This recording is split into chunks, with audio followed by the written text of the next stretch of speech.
Nepal is emerging from one of the worst crises it has ever faced in the history. So right now there is a Prime Minister, an interim Prime Minister, Sushila Karki. But will she be able to provide the peace and stability and governance that the youth, the Gen Z really demand? Joining me right now is the former Foreign Minister of Nepal, Narayan Prakash Saud, and he has been a senior leader of the Nepali Congress as well.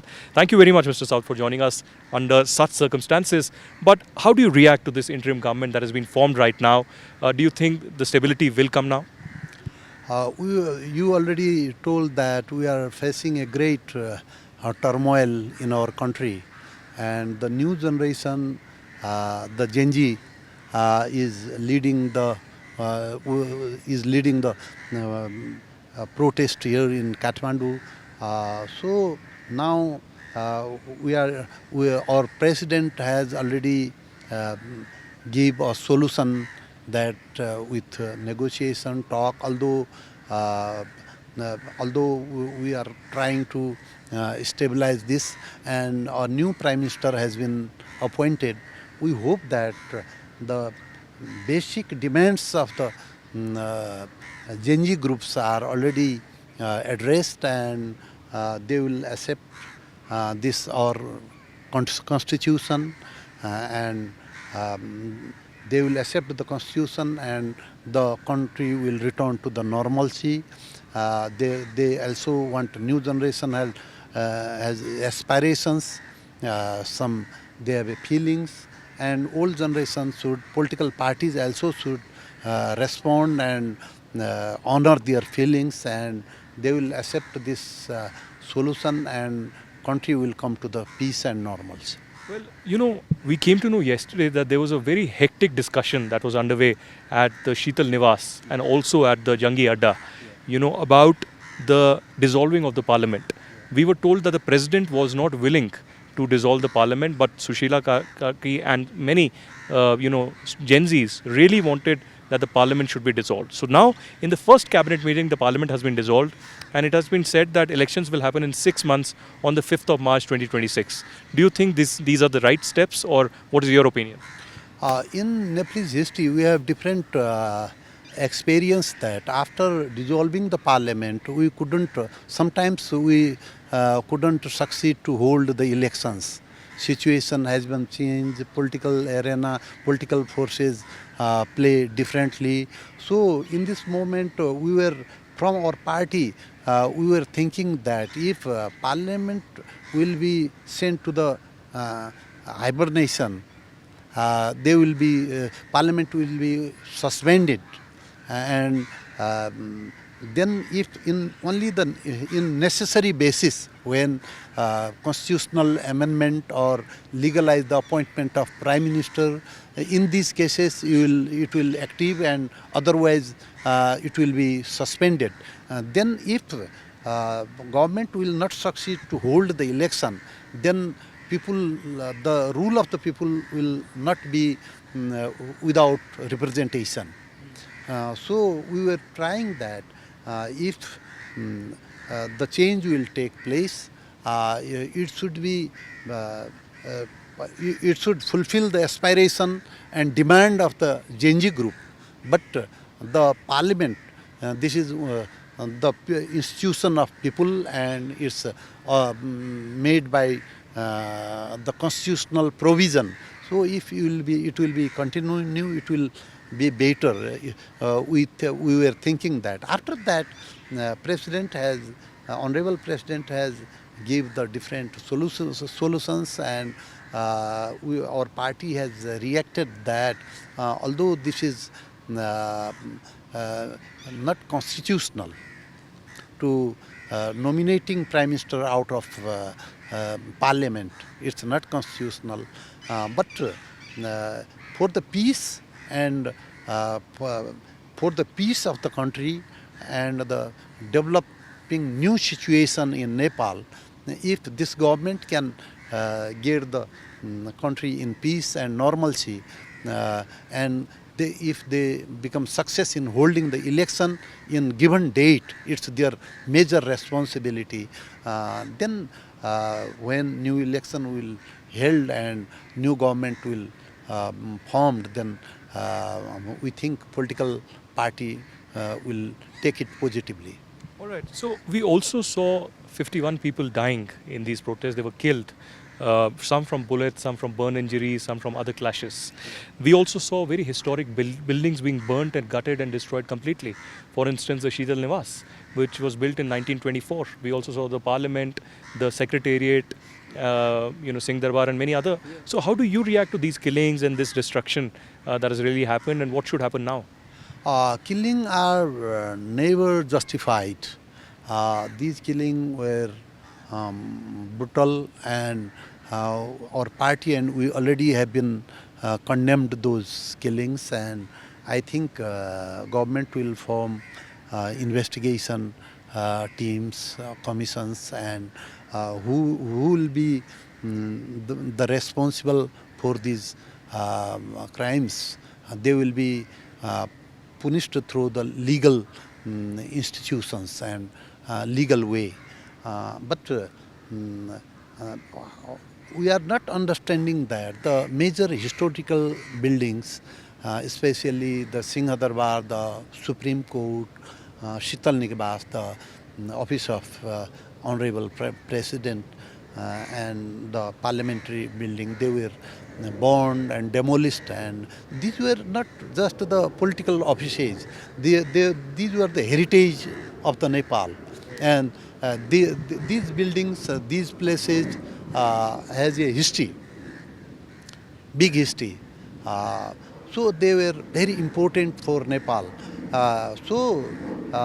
We think that in the name of Genji, some elements, criminal elements, infiltrate into the movement, and they they did such type of destruction in different places. Also, I wanted to understand two quick things. One is, where is KP Sharma Oli, the former Prime Minister? Is he in Nepal? Because there were rumors that he has gone to UAE. But then this letter was floated where he said that he was in the army barracks in Shivpuri. And secondly, the plank of corruption. That's the big demand of Gen Z, is that there should be no corruption, should be no Nepo kids and lavish lifestyle. How to react to that? As for the Prime Minister KP Oli, I think that he is in Nepal and somewhere in the security of security forces. Wherever he is in Nepal, I hope he is fully secured there. We have information about few other political leaders. They are in Nepal or somewhere in military camps or somewhere, but they are in security situation, good security situations, and we hope they will be the government, the security forces. They will give security to them. I don't believe that politicians will just will not fly from the country. They will not from the country. And the second thing, you are asking about corruption and Nepo kids. These are the issues that the Genji group is raising. So corruption is not only the issue of Nepal, it's everywhere in world. But in Nepal, corrupt people were not punished. They were using their position and doing corruption, and they were not in legal framework. So this was the anguishment of the youth, that no, there should not nepotism, nepo kids or corruption. We should we should control this corruption, and we should generate the hope within the new generation and the country, that nobody should leave the country for just only to fulfill his mouth for the bread. Right. In this situation, some we can strengthen the corruption commissions, the regulatory authorities, or we can make the investigation commissions to investigate the corruption cases, and we can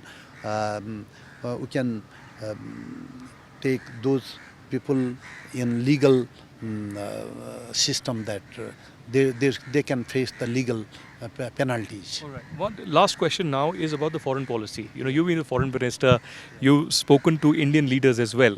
So I want to understand from you, what kind of a foreign policy do you think should Sushila Karki now follow? Because at this moment, Prime Minister Modi has welcomed her, she has congratulated her, and India is closest neighbor to Nepal. India has cultural ties, people to people connect, and trade with Nepal as well. So do you think it's important that the bilateral ties between New Delhi and Kathmandu are strengthened, are balanced, and are stronger? The foreign policy is of Nepal is determined from the preamble of our constitution. We believe in non-alignment foreign policy. We have a friendship with neighboring country. With India, we have a cultural relation. Politically, we are practicing same political systems, pluralistic society. We have a fixed currency, and we have a two-third business also, trade with each other. Nepal's trade is two-third with India. And India is only the easy gate to outside world through Nepal. So we should have to keep good relation with India, and with China also we should have keep good relations. China is our northern neighbor country. We share the Himalaya, and in our foreign policy we always assure China that we believe in one China policy, and we will not use our land to destabilize China, either India or China, or neighbors. We believe in friendship, but in practice, in mutual benefit, whatever possible, where we can have the mutual benefits with the neighboring country or third countries, important countries in the world, we have practiced these things in past. So in coming days also, the new Prime Minister should understand the geopolitical situation. We can't be the part of any international security alliance or something. We have already non-alignment foreign policy, and we always believe in good relation with our neighboring country. And or another development parties, they are playing internationally very important role. They are very keen interested in